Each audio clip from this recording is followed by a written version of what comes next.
అధ్యక్షుడు ట్రంప్ తాను ఏరుకోరి తెచ్చుకున్న మస్క్ ని సాగనింపడానికి సిద్ధమయ్యారా, లేక మస్క్ మిషన్ కంప్లీట్ అయింది కాబట్టి ఆయన డోజీ శాఖ నుంచి తప్పుకోబోతున్నారా అన్న డౌట్.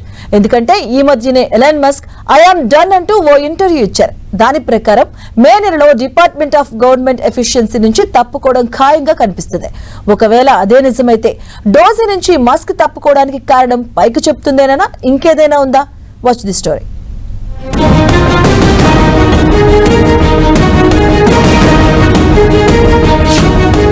Musk I am done అనేశాడా?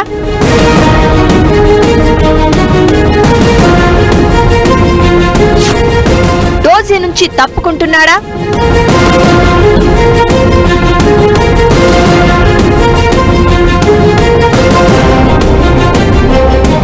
ఇదే ఇప్పుడు అమెరికన్ కార్పొరేట్ సర్కిల్స్ లో హాట్ టాపిక్.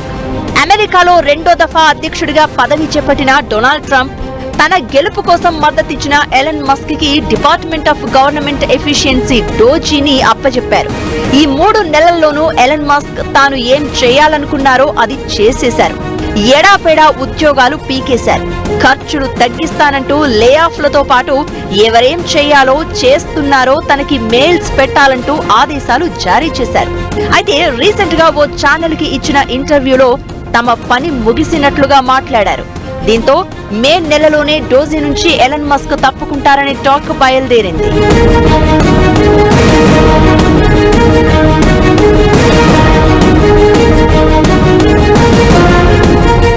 అమెరికా ప్రభుత్వ విభాగాలన్నింటిలో జోక్యం చేసుకున్న మస్క్ బ్యాచ్ గవర్నమెంట్ పై $1,00,000 కోట్ల భారం తగ్గించినట్లు చెప్తోంది.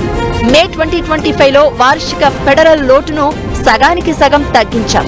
130 రోజుల్లో మా టార్గెట్ పూర్తి చేయబోతున్నామని ఎలన్ మస్క్ ఫాక్స్ ఛానల్ ఇంటర్వ్యూలో చెప్పుకొచ్చారు.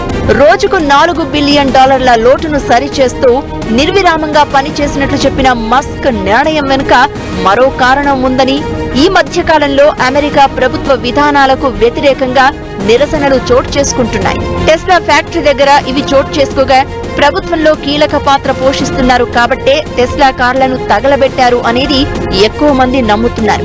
ఈ కోణంలో కూడా మస్క్ డోజీ నుంచి తప్పుకోనున్నారని అంటారు.